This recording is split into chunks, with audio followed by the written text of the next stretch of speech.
नमस्कार आपसे, मेरा नाम है अशोक यादव एडवोकेट और मैं आप सभी के लिए लीगल एडवाइस पर वीडियोस अपलोड करता हूं, जो कि आप सब लाइक करते हैं, पसंद करते हैं, शेयर करते हैं और सब्सक्राइब भी करते हैं। अब तक नहीं किया तुरंत करिएगा और दूसरे लोगों तक भी जानकारी को जरूर शेयर करिएगा। देखिए, बहुत सारे लोग जो है वो रिश्ते में आ जाते हैं और रिश्ता टूटने की जब कगार पर आ जाता है या फिर टूटने वाला ही होता है, तो मन में कहीं ना कहीं उनके ये सवाल आता है कि सर मैं तलाक लूँ इससे या फिर ना लूँ, क्योंकि इस चीज़ को लेकर बहुत ज़्यादा भ्रम भी है मन में, और वो बहुत ज़्यादा कानूनी ऐसी चीज़ें हैं जो मन में इंसान के घर कर जाती हैं और बाद में उनको ऐसा महसूस होता है कि अब इससे बढ़िया तो जीवन ख़त्म ही कर लिया जाए।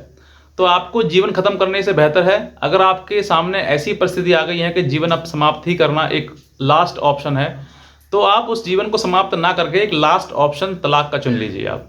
ठीक है, ये मैं आपको बता रहा हूँ इसलिए क्योंकि कहीं ना कहीं समस्या इतनी गंभीर हो जाती है कि आदमी अपना जीवन त्याग देता है। और मैं आपको बताऊं कि आंकड़ों के अनुसार जो है कई लाख लोग अब तक तलाक के बाद, तलाक मतलब की प्रक्रिया के दौरान या फिर ये 498 की प्रक्रिया के दौरान या पत्नी के द्वारा टॉर्चर या पति के द्वारा टॉर्चर के दौरान जो है वो बहुत सारे पति जो अब तक सुसाइड भी कर चुके हैं, यानी कि अपने आप को ख़त्म भी कर चुके हैं। तो आपके लिए वो चीज़ें देखनी है कि मुझे अगर ऐसा समस्या सामने आ रही है तो फिर मुझे बेहतर है कि मैं ऑप्शन तलाक का ही चुनूँ।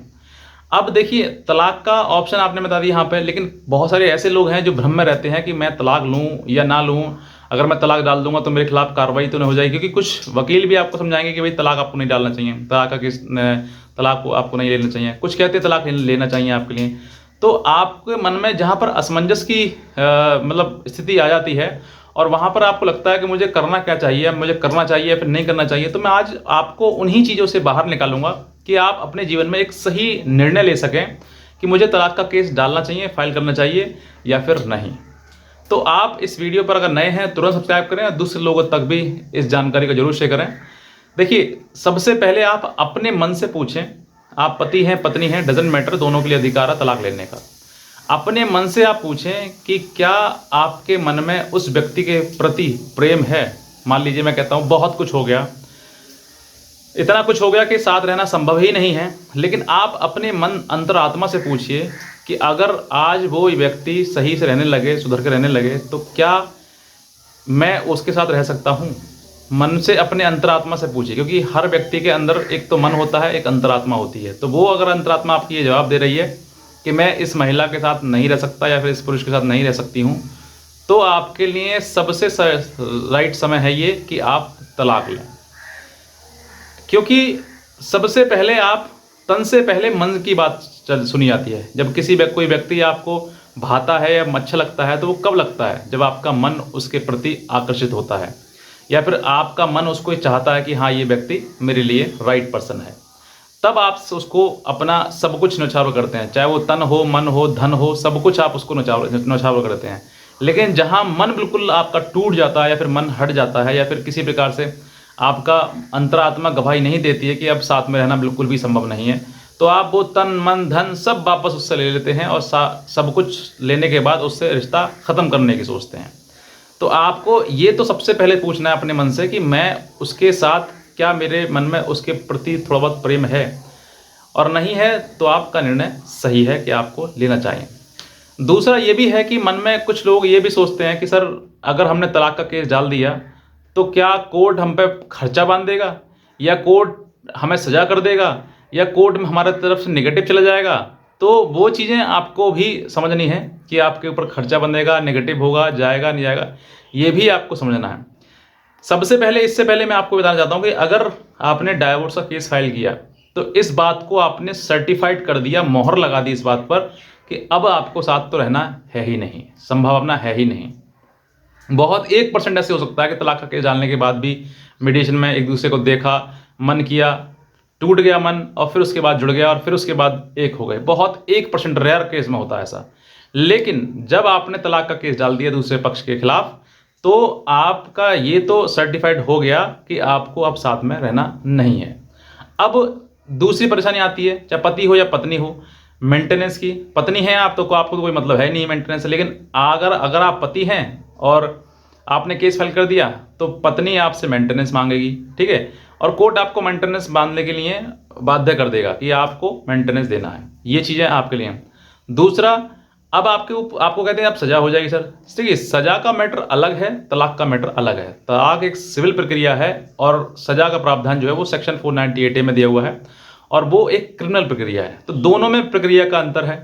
तो आप इस चीज़ से आप बिल्कुल मत घबराइए कि आपके ऊपर किसी प्रकार का केस हो जाएगा। और रही बात मेंटेनेंस की, तो मेंटेनेंस तो देखिए, अगर आप सेक्शन 13 का केस डालेंगे तब भी हो सकता है और अगर नहीं डालेंगे तब भी हो सकता है। ये कोई ऐसा नहीं है कि आप सेक्शन 13 का केस डालेंगे तभी मेंटेनेंस देना पड़ेगा, अदरवाइज नहीं देना पड़ेगा। It doesn't matter. इस चीज़ से आपको कुछ भी फर्क नहीं पड़ेगा, आप मेंटेनेंस देंगे या फिर नहीं देंगे। तो इस चीज़ के लिए आपको समझना है कि मुझे किस तरीके की प्रक्रिया को अपनाना है। अब तीसरा ऑप्शन ये भी आता है कि आपने सेक्शन 13A के तहत यानी कि डाइवोर्स का केस फाइल कर दिया। अब आप जब केस की प्रक्रिया को लड़ रहे हैं आप, तो कहीं ना कहीं पीछे हट रहे हैं। क्यों? क्योंकि आपके पास सबूत नहीं है। तो अगर आपके पास सबूत नहीं है और आपने केस फाइल कर दिया, तो मैं कहता हूं 100% डिसमिस हो जाएगा। आप वैसे ही हो जाएंगे जैसे आप केस डालने से पहले थे। तो आपको ये भी समझना है कि मेरे पास सबूत हैं या फिर नहीं है। अगर आपके पास सबूत हैं तभी आप डालें, और अगर मान लीजिए सबूत भी नहीं है और 2 साल का सेपरेशन आपका पत्नी से हो गया है, तब भी आप केस फाइल कर सकते हैं। क्योंकि 2 साल से अधिक का सेपरेशन भी डिसर्शन का ग्राउंड बन जाता है तलाक के आधार में, और तलाक के आधार में तलाक मिलने के आपके लिए चांसेस बढ़ जाते हैं। तो आपको ये भी समझना है कि मुझे तलाक लेने के लिए प्रक्रिया को अपनाने के लिए मेरे पास सफिशिएंट एविडेंस है या नहीं, वरना आप बाद में पीछे हट जाएंगे। क्योंकि इस तलाक का प्रोसीजर अपनाते समय आपको वो जो व्यक्ति के खिलाफ आपने तलाक का केस डाला है वो सेक्शन 24 की एप्लीकेशन लगाएगा और आपसे उसी केस में सेक्शन 13 वाले में यानी कि तलाक वाले केस में ही आपसे मेंटेनेंस भी ले जाएगा। और मेंटेनेंस ज़्यादा बड़ा नहीं, छोटा मोटा मेंटेनेंस, मतलब जो कि आने जाने का या वकील का खर्चा, ये खर्चे जो हैं वो आपको लिए जाएंगे। तो आपको ये सब समझना है कि अगर मैं प्रक्रिया से गुजरता हूं तो मुझे ये सब सामने अगर परिस्थिति आती है तो क्या मैं इसको हैंडल कर सकता हूं। तो ये अगर आपके मन में अगर सोचते हैं कि हाँ सर मैं मेंटेनेंस देने तैयार हूं, मुझे जीवन से अलग करना है बस इसको किसी प्रकार से, तो आप रिस्क ले सकते हैं। रिस्क का मतलब कि आपने सोच लिया कि कहते ना कि कोई भी युद्ध आप लड़ने जाओगे तो ये मत सोचो कि लड़कर जीत ही जाएंगे हम, आप हार भी सकते हैं। तो आप लड़ना हो और हारना हो, यानी कि जीतने और हारने का अगर आपको डर नहीं है, आपको सिर्फ ये सोच रहे हैं कि हाँ मुझे अब कर्तव्य है मेरा, मुझे पूरा करना ही है, तो आप केस आप फाइल कर सकते हैं। आप लड़ने की प्रक्रिया को सोचा कि भाई मुझे लड़ना है और मुझे अलग करना है। अब जीतना हारना ये बात की बात है, कोर्ट जो निर्णय देगा वो मुझे मान्य है। तो ये आपको अगर आप ऐसे सोचते हैं तो मैं कहता हूं आपके सामने वाला पार्टनर समझ जाएगा कि ये व्यक्ति के साथ अब जीवन नहीं चलना है और जीवन अलग ही होना है। तो वो व्यक्ति भी अपने आप की अपनी मनसा बना लेगा और आपसे अगर मान लीजिए तलाक आपका नहीं भी हुआ तो मानसिक रूप से आपसे वो अलग हट जाएगा और कहीं ना कहीं वो चीज़ें अलग जुड़ जाएंगी। तो ये आपको समझना है कि मुझे इस प्रक्रिया से गुजरना कब है। मैंने बताया आपके लिए जो चीज़ आपको बताई, अगर आपके मन में वाकई वही चीज़ है तो मैं कहता हूँ तलाक डाल दीजिए, और अगर नहीं है तो आप एक बार सोचिए। क्योंकि ये एक रिश्ता जो है वो रूह से रूह जुड़ जाती है, यानी कि शरीर तो जुड़ता ही जुड़ता है, शरीर के अंदर अंतरात्मा एक दूसरे से जुड़ जाती है रिश्ता होने के बाद। और अगर जब टूटता है तो दो आत्मा एक दूसरे से जटिल तरीके जो जुड़ी हुई हैं वो अलग होती हैं। फिर तो अलग होने का मतलब ये है कि आपको प्रक्रिया से अपनाएंगे उसको तो अलग हो सकते हैं, और अगर नहीं है तो जुड़े हुए हैं। अगर आप मान लीजिए मैं कहता हूँ तलाक का केस आपने फाइल नहीं किया तो आप बिना तलाक के भी अलग रह सकते हैं। साल, 2 साल, 3 साल, 4 साल, 5 साल, 6 साल, जितना आप इंतजार कर सकते हैं आप बिना तलाक के भी अलग रह सकते हैं। तलाक जरूरी नहीं है कि आपको तलाक ही हो, आप अलग रह सकते हैं। हो सकता है कि जो 4 साल, 5 साल, 6 साल बाद दोनों का अकल आ जाए और दोनों एक हो जाए, लेकिन तलाक की अगर मोहर लग गई तो फिर एक नहीं हो पाएंगे फिर।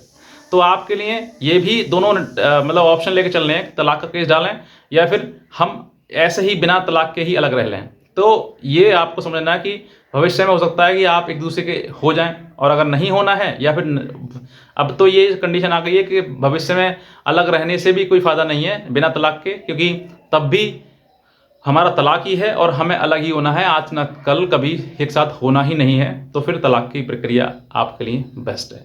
तो बस मैं इतना कहना चाहूँगा, अगर आप नए हैं तुरंत सब्सक्राइब करें, दूसरे लोगों तक भी जानकारी को जरूर शेयर करें। आज का वीडियो देखने आपसे बहुत धन्यवाद।